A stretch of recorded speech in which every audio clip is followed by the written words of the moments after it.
po kasi, siguro, hindi ko po kasi alam kung totoo yun eh. Pag nasalina ng dugo, nagbabago. Ano? Kasi po na motor accident po siya noong 2021. Then after po talaga nung accident na yun, unti-unti na siyang nagbabago po eh.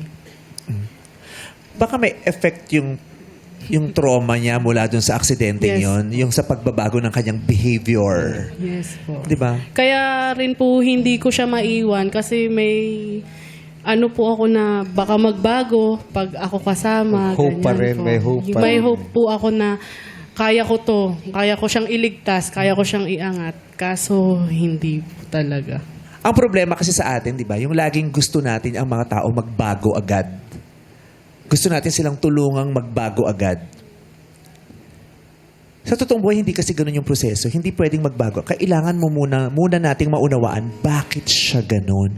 Yung root, yung ugat ng... 'Di ba? Saan nang galing? Kailangan malaman mo muna yung 'di ba? Bakit siya ganun? Kailangan mong puntahan 'yon at unawain.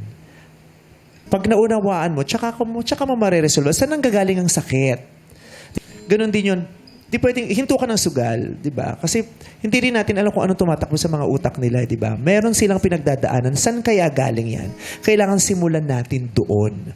Trauma ba 'yan o aksidente na feeling niya ganun lang palang buhay, no? Anytime pwedeng mawala.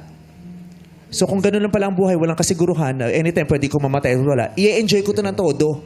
Kung anong meron ako, di ba? Kung masarap sa sugal, di isugal ko na to, di ba? Kung masarap sama barkada, sama ko na yung barkada ko. Totodo ko na yung pera ko, sugal ko na. Yung ganun, saan kaya siya nanggagaling? Yun ba ay paraan para tumakas?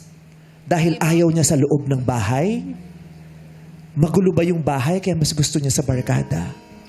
Paano ko?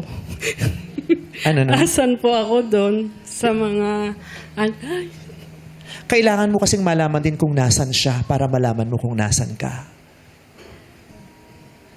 Kasi kung gusto mong makasama niya kung nasan siya, kailangan malaman mo rin kung nasan ka. Unless klaro sa'yo na, kung nasan ka man, dito ako. Bahala ka kung kailan ka babalik, nandito ako. Or, kung wala ka dito, sorry, baka pagbalik mo rito, wala na ako. Diba? Kung gusto mong magkasama kayong dalawa, kailangan malaman mo kung nasan siya. At kailangan alam niya din kung nasan ka para magtagpo kayong dalawa. Kasi kung kayong dalawa ay nasa magkaibang lugar, hindi kayo magtatagpo. Kahit magkatabi kayo para kayong magkalayo. He needs to understand himself, and for all those who want to help, kailangan maunawaan din nila. Pero ikaw din, kailangan maunawaan mo rin ang pinanggagalingan mo. Diba? You also need to help yourself. Pero tama yung dahilan, yung nasa isip mo, ay, pangit na ng epekto nito sa akin eh. Yes. Kung mawawala ka sa akin, or if I will lose you,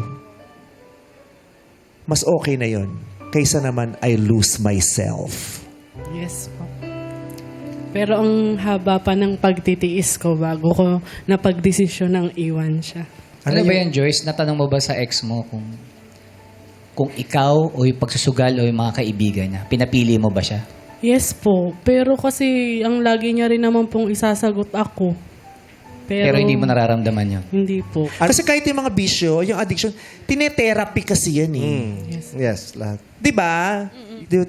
Lalo na sa ibang bansa. Kasi nga dito, hindi siya masyadong pinag-uusapan. Rehab. Parang normal lang na nalulung ka, tapos bukas makalawa, pwede kang yung ganun. Bukas makalawa, ayoko na, di ba? Hindi eh. Nagiging sakit din yung addiction eh. Nagiging kondisyon ng iyong, bahagi siya ng iyong mental health na kinakailangan siyang tinetherapy at pinaglalaanan din ng sapat na panahon at pangunawa. May support group pa Support yan. group, di ba? Pero sa Pilipinas kasi hindi masyadong pinag-uusapan yan. Yung iba't ibang uri ng addiction at kung anong klaseng condition ba yan. Akala nila basta nagbisyo lang siya, anytime dapat umalis ka dyan pag hindi ka alis yung ganyan. Pero dahil nga hindi siya normal o pangkaraniwang pinag-uusapan, hindi na masyadong nauunawaan. At hindi rin masyadong pangkaraniwan sa mga tao na isinasama sa kanilang wellness yung mental health. Ang wellness sa kanila, general check-up, dental check-up, yun na.